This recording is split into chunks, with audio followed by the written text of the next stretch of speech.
এখন আমি রয়েছি আড়িতাল লেকে, যাব রেনক গণেশ মন্দির, ঋষিখোলা নদী হয়ে শিলারিগাঁওতে। এই ভিডিওতে আপনারা দেখবেন রেনকের সিদ্ধি বিনায়ক গণেশ মন্দির, দেখবেন শিলারিগাঁওয়ের নীরজ হোমস্টে যেখানে আমি ছিলাম সেখান থেকে কাঞ্চনজঙ্ঘার অপরূপ দৃশ্য। এখন আমরা যাচ্ছি রেনকের গণেশ টেম্পল দেখতে, তারপর যাব ঋষিখোলা। আগে রেনক পড়বে, রেনকের গণেশ টেম্পল দেখব, তারপরে দেখব ঋষিখোলা। এই ভিডিওতে আপনারা দেখবেন রেনকের গণেশ মন্দির, ঋষিখোলা নদী, পেডং, আলগারা এবং শিলারিগাঁওয়ের সম্পূর্ণ ভ্রমণ বৃত্তান্ত, যা ইউটিউবে আর কোনো জায়গাতে আপনারা দেখতে পাবেন না।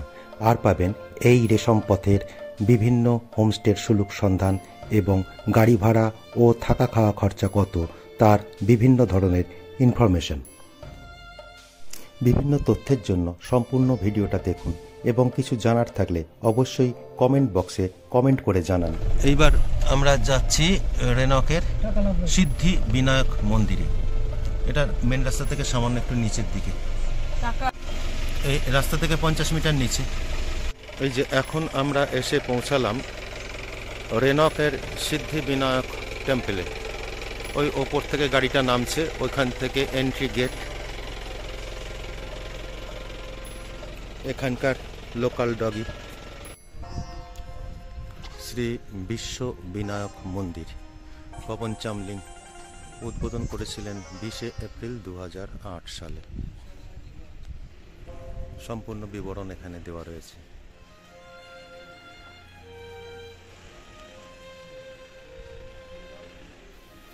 এটা হচ্ছে সিকিমের সব থেকে বড় গণেশ মন্দির।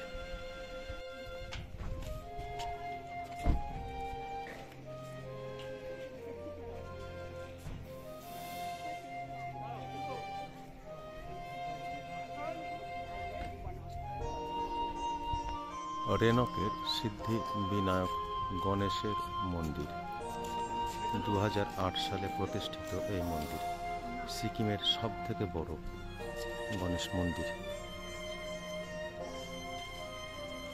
আর এপাশে যে মন্দিরটা রয়েছে এটা হচ্ছে বজরঙ্গবলীর মন্দির।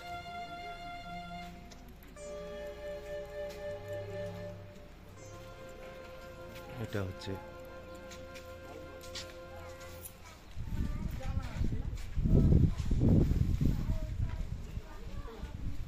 বজরঙ্গবলীর মন্দির। আর এই পাশে রয়েছে সমুদ্র মন্থনের দেব দেবতাদের এবং মহাদেবের মূর্তি। এই হচ্ছে সিদ্ধি বিনায়ক মন্দিরের 10 বাহুর গণেশ মূর্তি। অপূর্ব সুন্দর ভেতরের কারুকার্য। আমরা এখন সিদ্ধিবিনায়ক মন্দির থেকে বেরিয়ে গেলাম। এইবার আমরা যাব ঋষিখোলা। আমরা গ্যাংটক থেকে সিল্ক রোড সার্কিট করছি বলে আমরা ওপর থেকে নিচে নামছি। আমরা গ্যাংটক থেকে শুরু করেছিলাম, আমরা শিলারিগাঁওতে গিয়ে শেষ করব। আমরা সবে রেনকের ফরেস্ট চেকপোস্ট পার করে ঋষিখোলার দিকে এগোচ্ছি। আমরা রেনক ক্রস করে রেশি এতে এসে পৌঁছেছি। রেশি এরিয়াতে গ্রাম পঞ্চায়েতে রয়েছি। এরপরে আমরা নদীটা টপকালে পারে তখন আমরা বেঙ্গলে প্রবেশ করব। এখন আমরা সিকিমে রয়েছি। আমরা এখন প্রায় ঋষিখোলার কাছে পৌঁছে গেছি। বাঁ দিক দিয়ে ঋষি নদী বয়ে চলেছে। আমরা যেখান থেকে নামা যাবে সুবিধা হবে সেই জায়গা থেকে নেমে দেখব। আমরা তো এখানে আমাদের কোনো স্টে নেই, আমরা শুধু ঋষিখোলা নদীটাকে দেখে নিয়ে আবার সামনে এগিয়ে যাব। পেডং আলগারা হয়ে শিলারিগাঁওয়ে আমাদের স্টে আছে। এখানে কিন্তু অনেকগুলো হোমস্টেরই প্রবেশ পথ রয়েছে রাস্তা থেকে। আর এই রেনকে আমরা যে সিদ্ধিবিনায়ক মন্দিরে গিয়েছিলাম ওখানে পার হেড 30 টাকা করে এন্ট্রি ফি ছিল।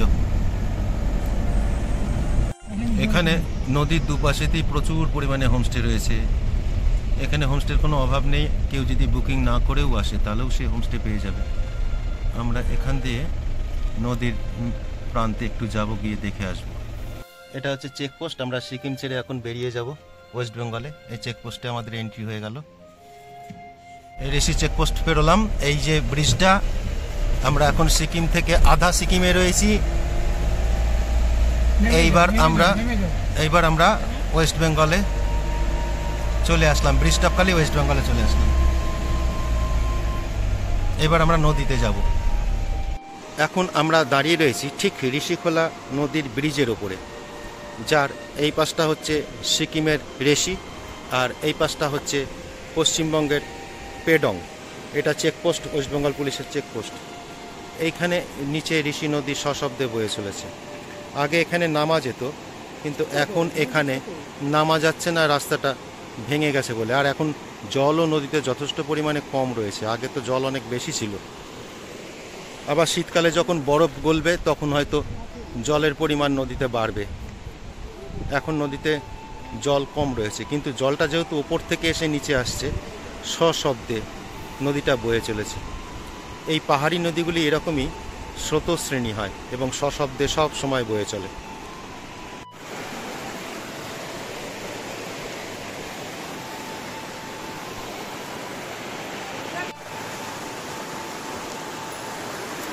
আমরা সিল্ক রুট ট্যুরটা শুরু করেছিলাম গ্যাংটক থেকে। আজকে আমরা এসে পৌঁছালাম ঋষিখোলা, নাথুলা পাস কমপ্লিট করে দিয়ে। এখন হচ্ছে কি, এইখানে আমরা যে গাড়িটাতে করে এসেছি মাত্র দুজনা এসেছি। আমাদের যা খরচা হয়েছে আমরা নিজেরা অ্যারেঞ্জ করে এসেছি। আপনারা যদি কোনো এজেন্ট বা পেড প্রমোশন ইউটিউবে দেখে আসেন তাহলে কিন্তু আপনাদের খরচা বেশি হবে। আপনারা নিজেরা অ্যারেঞ্জ করে আসবেন। আমি যে ড্রাইভারটা পেয়েছি খুবই ভালো। আমার যা দুজনা একটা বোলেরো গাড়িতে যে খরচা হয়েছে, আপনারা যদি 6-7 জন না 5-6 জনা যদি আসেন তাহলে আপনাদের একদমই মিনিমাম খরচে আপনারা এই ট্যুরটাকে একদম সুন্দরভাবে মানে কোনো জিনিস বাদ না দিয়ে কমপ্লিট করতে পারবেন। এই যে নদীর স্রোত, প্রচণ্ড স্রোত জলে, আর বরফ শীতল জল।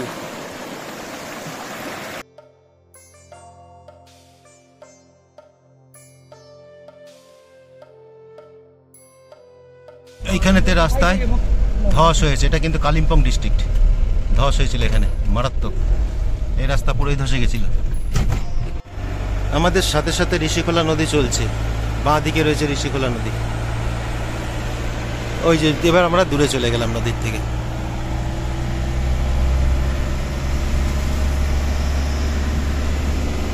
পাহাড়ে তো প্রতিটা বাঁকে বাঁকে সৌন্দর্য পরিবর্তিত হয়। একটা বাঁক থেকে আরেকটা বাঁকে গেলেই তার সম্পূর্ণ দৃশ্যপট পরিবর্তন হয়ে যায়।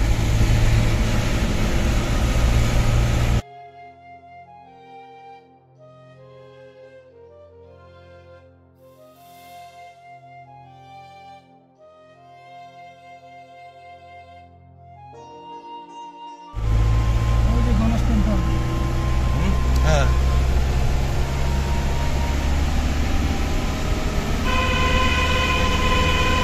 এখান থেকে রেনকের গণেশ টেম্পলটা দেখতে পাওয়া যাচ্ছে। আমরা এখন রয়েছি পেডংয়ে। আগে রাস্তাটা খারাপ ছিল, ধস হয়েছিল। ওই যে রেনকের গণেশ টেম্পল দেখতে পাওয়া যাচ্ছে এই পাহাড় থেকে। এখন আমরা রয়েছি কালিম্পংয়ের পেডংয়ে। ওদিকের পাহাড়ের সৌন্দর্য আর এদিকের পাহাড়ের সৌন্দর্য কিন্তু সম্পূর্ণ আলাদা। এই দিকের পাহাড় বেশি সবুজ এবং গাছের পরিমাণ অনেক বেশি, আর এদিকের রাস্তা অনেক বেশি ধসপ্রবণ। রাস্তায় আস্তে আস্তে অনেকগুলো ধস দেখলাম এবং রাস্তার বেশ কিছু অংশ অনেকটাই খারাপ। এই যে গণেশ টেম্পল রেনকের সম্পূর্ণ দৃশ্যমান পেডং থেকে ওই যে দূরে দেখতে পাওয়া যাচ্ছে।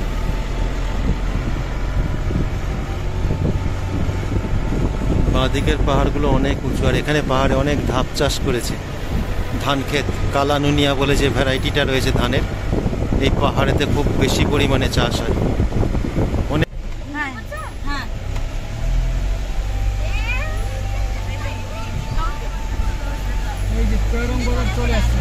এটা হচ্ছে পেডং বাজার।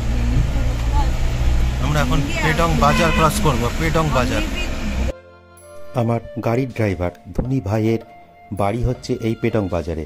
ওর বাড়িতে অনেক কোয়াশ গাছ আছে। যে কারণে ওর বাড়ি থেকে অনেকগুলো কোয়াশ আমাকে দিয়েছে আমার বাড়িতে নিয়ে এসে খাওয়ার জন্য। এখন আমরা যাচ্ছি পেডং ক্রস করে বেরোলাম NH 717A দিয়ে। এই রাস্তাটা কিন্তু একদম সুন্দর রাস্তা। এবার আলগাড়া হয়ে পৌঁছতে হবে শিলারিগাঁওতে।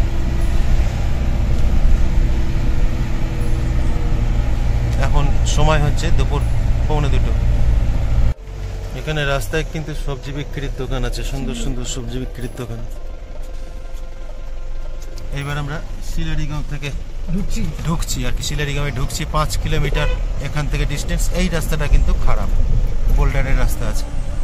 এই 5 কিলোমিটার রাস্তা শিলারিগাঁওয়ে বোল্ডারের রাস্তা আছে।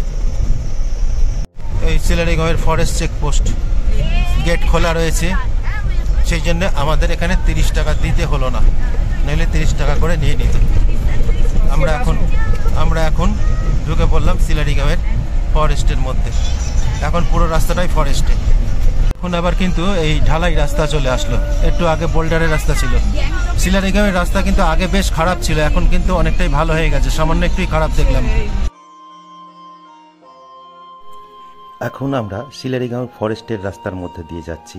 রাস্তার দুপাশেই কিন্তু গভীর জঙ্গল রয়েছে, বিশেষ করে বাঁ দিকের জঙ্গলটা তো রাস্তার ধারে যেটা রয়েছে সেটা প্রচণ্ডই গভীর। আমরা এখন যে জায়গাটা ক্রস করছি এটা সাইলেন্ট ভ্যালি। ফেরার সময় আমরা এই জায়গাটা অবশ্যই দর্শন করব। পাহাড়ের আলো আঁধারি পথে আমরা শিলারিগাঁওয়ের দিকে যাচ্ছি।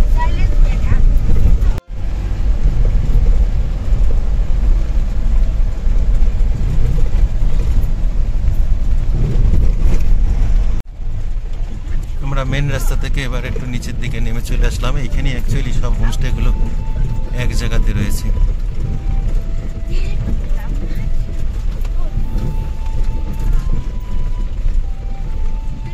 মানে সম্পূর্ণ যে জনবসতি সেটা এইখানেতেই অ্যাকুমুলেটেড রয়েছে এক জায়গাতে।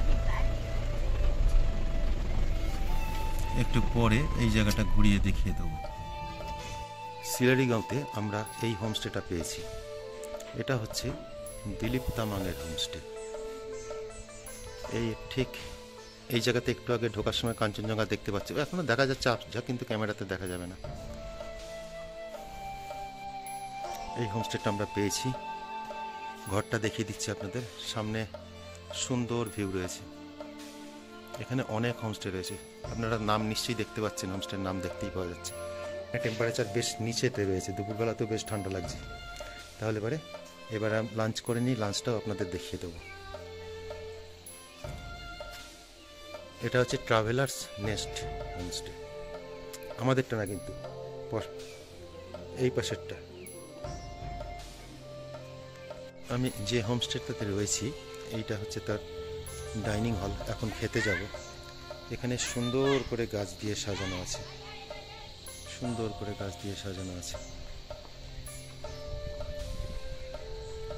একটু সামনে থেকে নিয়ে গিয়ে দেখাই।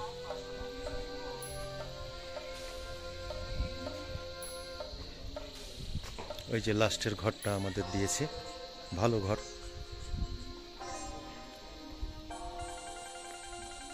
পুরোটা বাইরে থেকে দেখিয়ে দিচ্ছি।